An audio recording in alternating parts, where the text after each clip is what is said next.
We remain steadfast in our commitment in delivering local news that matters, stories that inspire, enriching the lives of Filipinos in the Philippines and across the globe. This is your GMA Regional TV. Buong puso para sa Pilipino.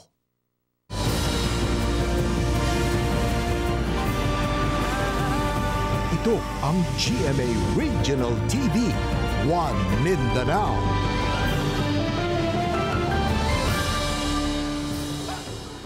Maayong hapon, Mindanao. Kini ang GMA Regional TV, One Mindanao. Hatod namo ang pinakadagkong pinakauling balita sa Mindanao. Ako si Sara Hilomen Velasco. Live gikan dinhi sa GMA Davao Complex. Cyril Chavez, live gikan dinhi sa GMA Cagayan de Oro Station. Efren Mamak, live desde aqui na GMA Zamboanga Station.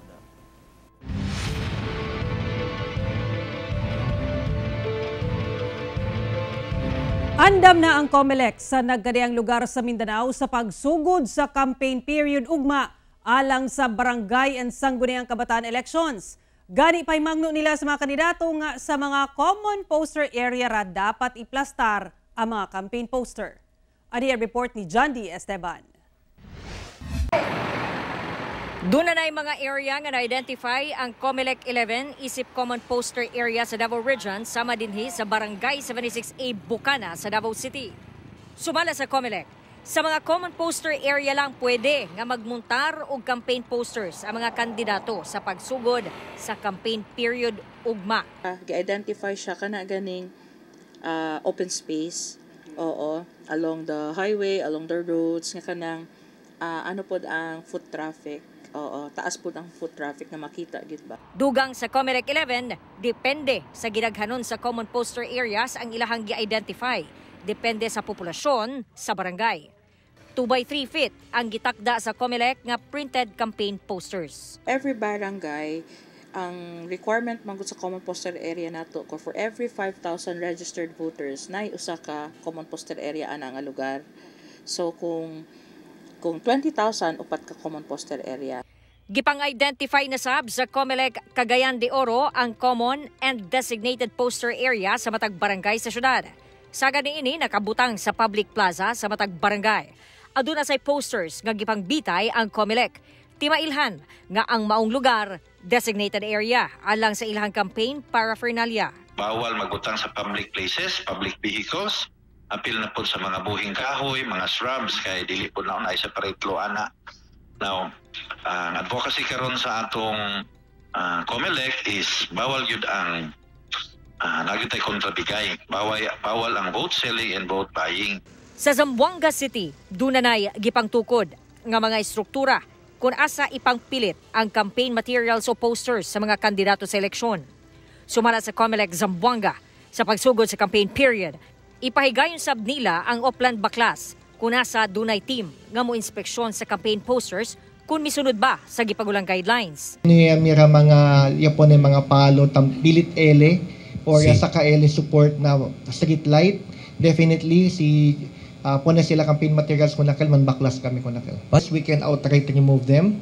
But for those yapon sila na private property, as ichene violation ng dueño de propiedad para manda kita. Gibawal ang paghatag og bisan unsang gamit sama sa t-shirt, ballers, kalo, payong o bisan unsa nga dunay bili tungod mahulog kini nga vote buying.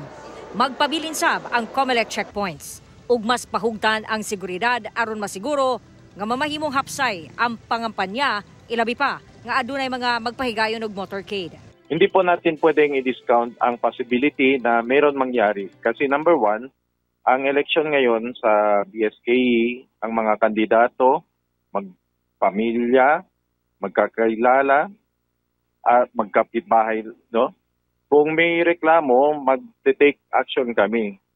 Hinihingi lang namin talaga sa kandidato ang supporters na mag-cooperate at wag na mag-asaran para hindi kapikunan. Nagbahad ang COMELEC nga mag-atubang og diskwalifikasyon ang mga kandidatong musupak sa Omnibus Election Code. Matapos ang campaign period sa Oktubre 28. Ako si John D. Esteban para sa One Mindanao.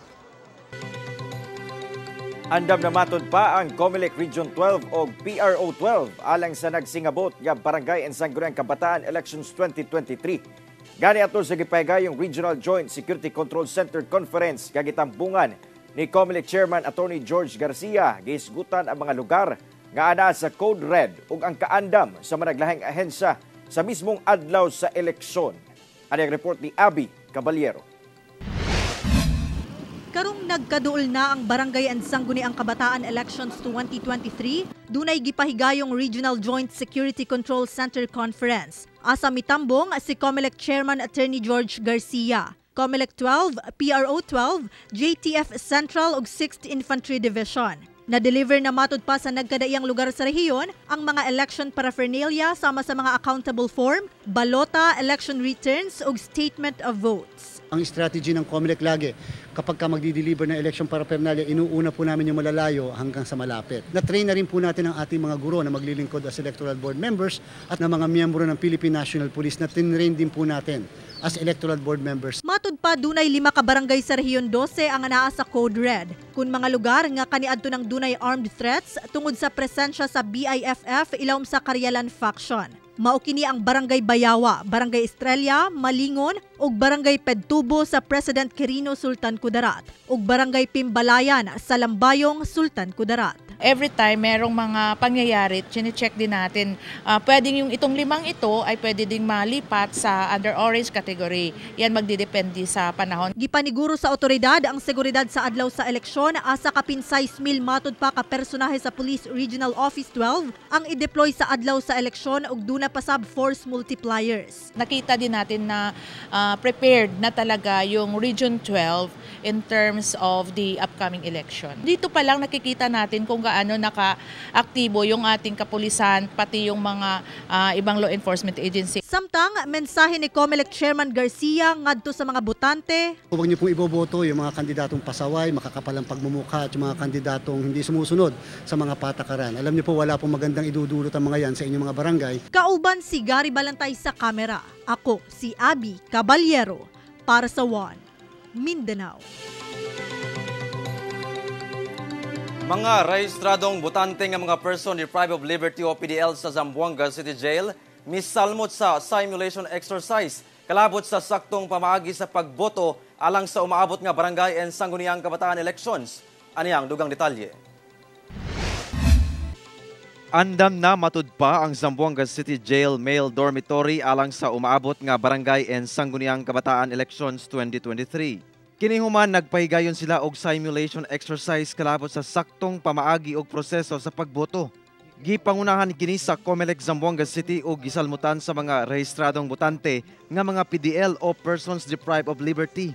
Ang Zamboanga City Jail gikonsiderang usa ka special polling precinct nga botatagan og higayon ang registered voters nga PDL nga makaboto isip usa sa ilang mga katungod. I-run through natin yung magiging proceedings during the election day. Magsimula ho sa pagdating ng ating mga COMELEC officials hanggang ho makaalis sila at maihatid ho yung mga balota doon sa mga counting precincts. Matud sa Zamboanga City Jail nga gikan sa kapin libo ka mga registered voter nga mga PDL, anaalang kuno sa halos 500 ang nakatakdang makaboto karong eleksyon, sanglit uban kanila nakagawas na. Matud sa COMELEC Zamboanga City, ang mga musilbing nga electoral board sa City Jail sagad mga magtutudlo. We will also conduct the training of our special electoral board members for the PDL for Zamboanga City. Majority po sa kanila is school teachers. Aron sab kuno makabalo ang mga PDL sa mga kandidato nga angay nilang butaran, tugutan ang pagpangampanya sulod sa City Jail.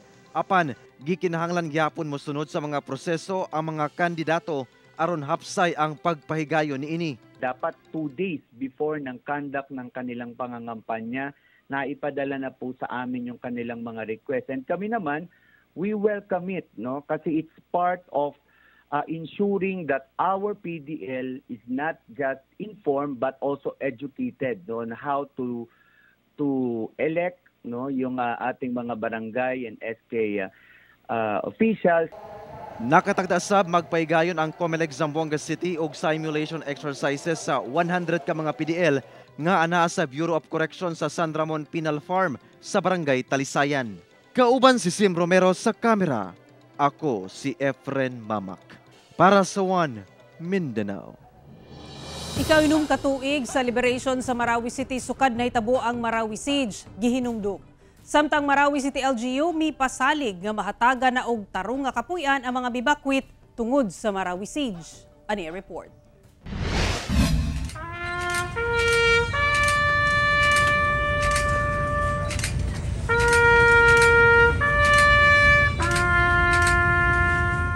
Gipangunahan ni Philippine Army Chief of Staff General Romeo Browner Jr. ug Presidential Advisor on Peace, Reconciliation and Unity o PAPRU Secretary Carlito Galvez Jr. ang wreath-laying ceremony aron handumon ang ika-unom katuig nga liberation sa Marawi City gikan sa Marawi Siege nga gipaygayon sa 103rd Infantry Brigade sa Campo Ranao sa Marawi City.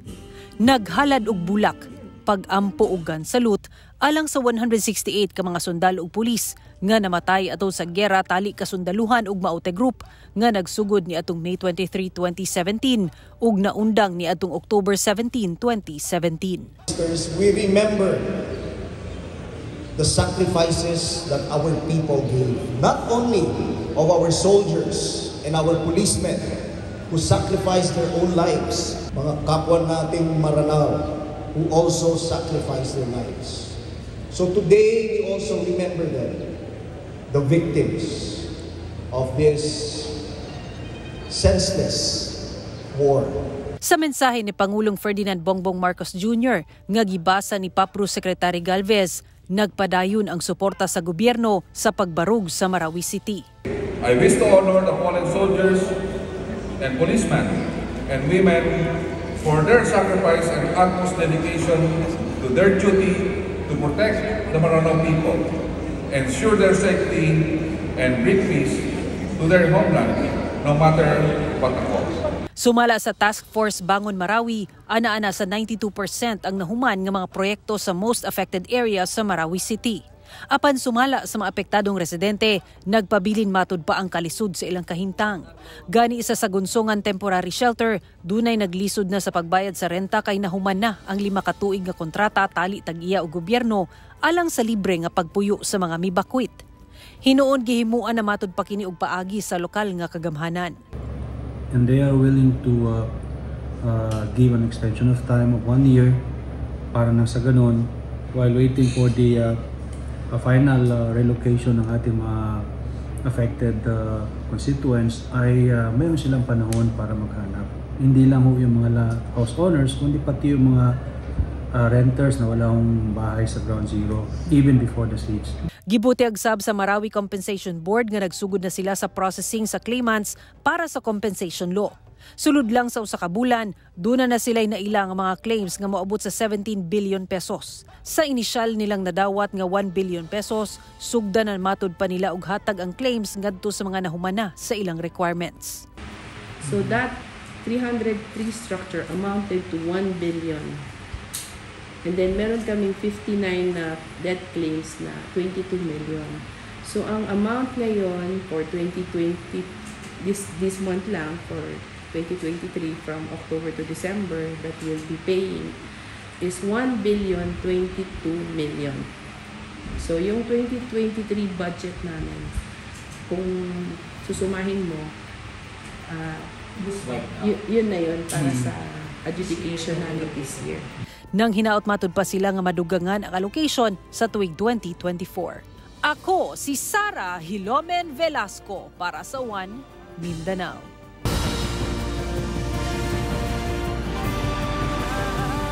Ito ang GMA Regional TV, One Mindanao.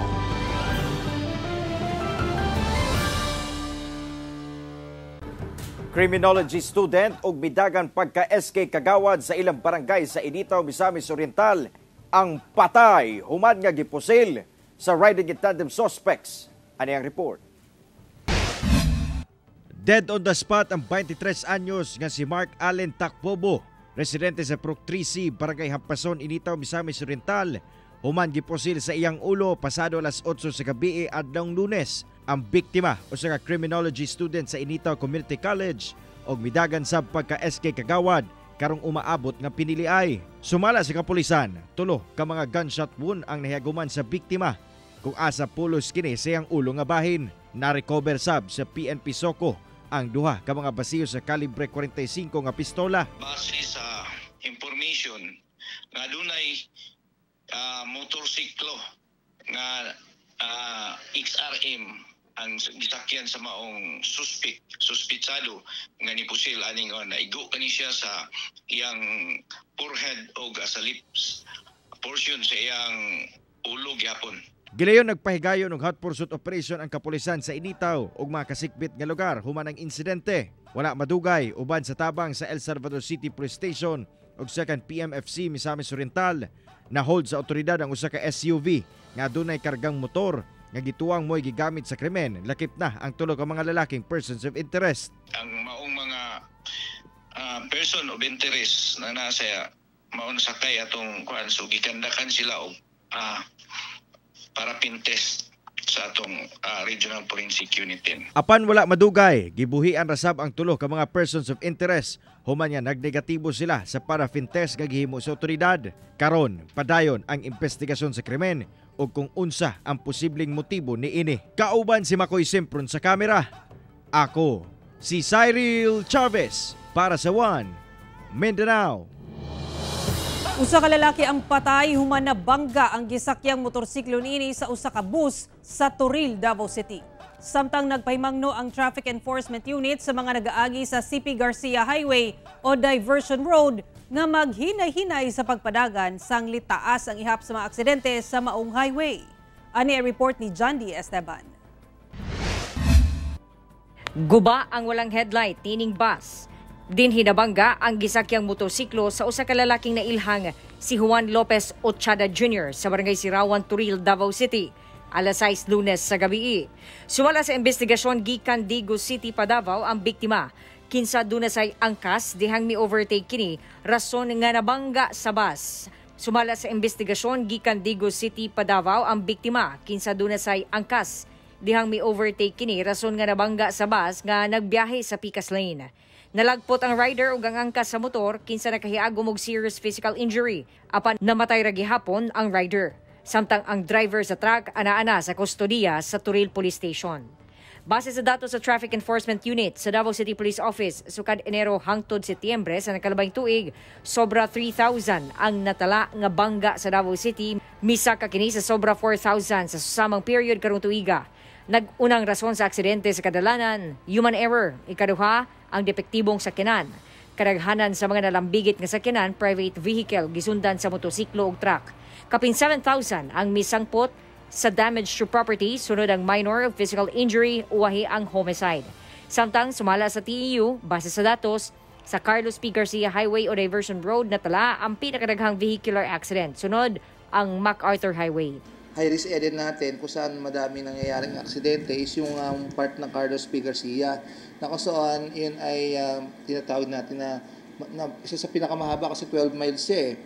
So doon, 20% ng nangyayaring insidente doon sa atin, doon nagaganap. Pahibangno sa TEU sa mga driver nga kanunay mag-amping sa pagmaneho o i-check kanunay ang sakyanan una mo biyahe. Kauban, si Jojo Solarte sa kamera. Ako si John D. Esteban para sa One Mindanao. Nagmalampuson ang pagsaulog sa Zamboanga Hermosa Festival 2023 nga gikonsidera sa kapulisan nga generally peaceful. Samtang gidahig sa LGU ang nahimong hugot nga seguridad atol sa kapistahan. Ani ang report? Nagmalampuson ang 15 kaadlaw nga pagsaulog sa Zamboanga Hermosa Festival 2023 sa Zamboanga City. Gani gikonsidera sa kapulisan nga generally peaceful ang kasaulogan kung asa sagad sa maong dagkong aktibidad na human niadtong October 15. Wala matudpay significant crime incident nga nahitabo sulod sa areas of concern kung asa ginahimo ang anaa sa kapin 70 ka mga aktibidad. Sumala sa ZZPO, hugot nga seguridad ang ilang gipatuman kung asa kanunay ang ilang koordinasyon sa matag activity ug nagapahigayon sila og briefing. Una ang aktibidad alang sa hapsay nga pagpatuman sa seguridad. Kani kita mga security layer yan implement during the activities, no? El inner, middle, pati el outer ring diaton. So nisita katagal bien manada gente, no? Activities, no? Sa tala sa ZZPO, anaa sa 984 ka mga security personnel ang na-deploy atol sa pagsaulog sa kapistahan. 234 niini gikan sa Philippine National Police, 60 gikan sa Joint Task Force Zamboanga. Samtang anaa sa 690 ang force multipliers. Tapi di kita gracias tamen, no? Especially con el diaton LGU and also con el diaton Task Force Zamboanga, con el mga otro mga security sectors and con el diaton mga force multipliers, no? And other mga barangay based tamen na iayuda tamen kanato niya kita successful diaton activity, no? And also con el mga schools tamen. Gidayeg sab sa lokal nga kagamhanan ang security sector gumikan sa hapsay nga dagan sa seguridad atol sa kapistahan. Nagpasalamat sab ang LGU sa partisipasyon sa katawhan nga nagpasabot nga nakabarog na ang syudad gikan sa epekto sa pandemya. Ang kalagsig sab sa aktibidad mipakita sa panagiusa sa mga Zamboangenyo aron makabot ang kalambuan sa syudad. Kauban si Sim Romero sa kamera, ako si Efren Mamak para sa One Mindanao.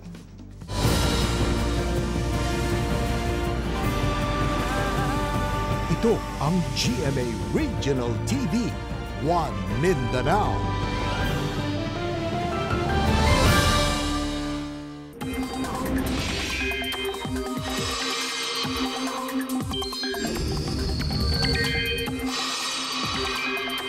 Posibleng ideklara na sa Pag-asa ang amihan season sa mga musunod nga adlaw. Samtang localized thunderstorms sa magpaulan sa dakong bahin sa Mindanao sumala sa Pag-asa. Nagpadayon ng pagpasulabi sa northeasterly surface wind flow, partikular sa northern Luzon. Busa posibleng ideklara na ang amihan season sa mga musunod nga adlaw. Samtang walay bagyo o low pressure area sa sulod sa nasod sumala sa Pag-asa, apan ulanon ang dakong bahin sa Mindanao tungod sa localized thunderstorms.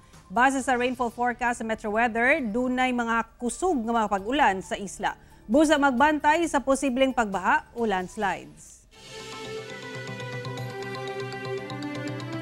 Anana sa 11 ka mga barangay ang giilang areas of concern sa Davao Region. Ano ang report ni John D. Esteban? Gikumpirma sa Police Regional Office 11 nga 11 na ka barangay sa Davao Region ang gikonsiderang areas of concern nga pulos anaa sa yellow category. Sa Davao del Sur, mao ang barangay Kapatagan ug barangay 3 de Mayo sa Digos City. Sa Sulup, mao ang barangay Litos, barangay Tanwalang ug barangay Talas. Sa Matanao, mao ang barangay Tamlangon ug barangay Poblasyon, barangay Maibo sa Magsaysay, barangay Aplaya ug barangay Clib sa Hagonoy, samtang barangay Umpaw sa Tarragona, Davao Oriental. When a certain area is in under category yellow, we have to deploy more forces, but it's not really that much, as I say, because it's the lowest area of concern yung category yellow. So monitoring lang din naman ang gagawin natin. Gipasabot sa COMELEC nga ang yellow category mao ang mga lugar nga dunay mga kagubot nga nahitabo sa nakalabayng duha ka eleksyon ug dunay bangi sa magkaatbang nga mga kandidato. Ang orange category mao ang dunay hulga sa local armed group o mga communist terrorist organization. Ang red mao ang grave concern, samtang green ang generally peaceful. Samtang kapin 6,000 ka personahe ang ipakatag sa PRO 11 sa Davao Region alang sa local elections. Nag-augment sabang PRO 11 og personahe sa BARM. I would remind all the policemen of Davao City Police Office, the whole of Police Regional Office 11, to be non-partisan in the exercise of the election process. Okay, you already know it. We have already our guidance. And of course, in every election, we have to keep it safe. Kauban, si Jojo Solarte sa kamera. Ako si John D. Esteban para sa One Mindanao. Gipangunahan ni Department of Interior and Local Government Secretary Benamin Abalos Jr. ang Peace Covenant signing sa mga kandidato sa Dato Angal Midtimbang Maguindanao del Sur. Kauban ni Secretary Abalos ang kapulisan, Kasundaluhan, lokal nga opisyalis sa pagpanguna sab ni Maguindanao del Sur Governor Bay Mariam Sangki Mangundadato. Ang peace covenant signing gipahigayon aron masiguro ang hapsay ug malingawon nga eleksyon. Gibutyag sad ni Governor Mangundadato nga 60 to 65% sa mga barangay sa probinsya ang unopposed o walay kontra karong eleksyon. So kung titignan natin, humigit kumulang, we are more than half. So we are reaching 60 to 70% of the whole province of Maguindanao del Sur na maging unopposed ito at maging tahimik. In the history of Maguindanao del Sur, katunayan naman na tahimik ito during barangay capital election. Yung civilian aspect, yung kamukha na ginagawa natin ngayon, yan yung covenant of peace, napaka-importante niyan. No? And of course, it goes without saying, hindi matatapos ito during campaign o pagkatapos ng eleksyon, maski tapos na eleksyon. Dapat huwag bitawan yan, lalo na yung mga lugar na medyo dikit ang eleksyon. Mga kapuso, sa mga gustong makakaton kung unsa ang dakong tabang sa katawhan ug sa kinayahan sa pagtanom ug kawayan, ipahigayon ang ika-23 nga Bamboo Training Seminar Workshop sa Antipolo City. Himon kini karong maabot nga Sabado, October 21 sa Sitio Tanza 2 sa Barangay San Jose sa Antipolo City. Malingaw ug magtuon kauban ang mga bamboo expert dinhi sa nasod. Pipila sa mga isgutan mao kung paunsa makatabang ang kawayan sa pagsulbad sa problema sa pagkaon, makapalambo sa kalidad sa mga ginasuot, balay ug uban pa. Kung unsaon pag-apil, tutok lang sa detalye nga naka-flash sa inyong TV screens. Mga kapuso, 68 days na lang, Pasko na. O kadto ang mga uling balita sa Mindanao karong adlaw. Mamahimo ninyo kining makita pag-usab pinaagi sa pagbisita sa official website sa GMA Regional TV o bisita ang mga official YouTube channel o i-click ang subscribe button para sa pinakaulahing balita. Muchísimas gracias sa atong mga kapuso sa Mindanao nga nagalantaw kanamo og sa atong mga kapuso abroad. Padayon lang sa pagtutok sa mga lokal nga balita matag adlaw tungod sa GMA Regional TV Local News Matters. Kami ang GMA Regional TV 1 Mindanao. Tibok pwersa para sa mas dakong misyon ug mas halapad nga pagserbisyo sa nasod.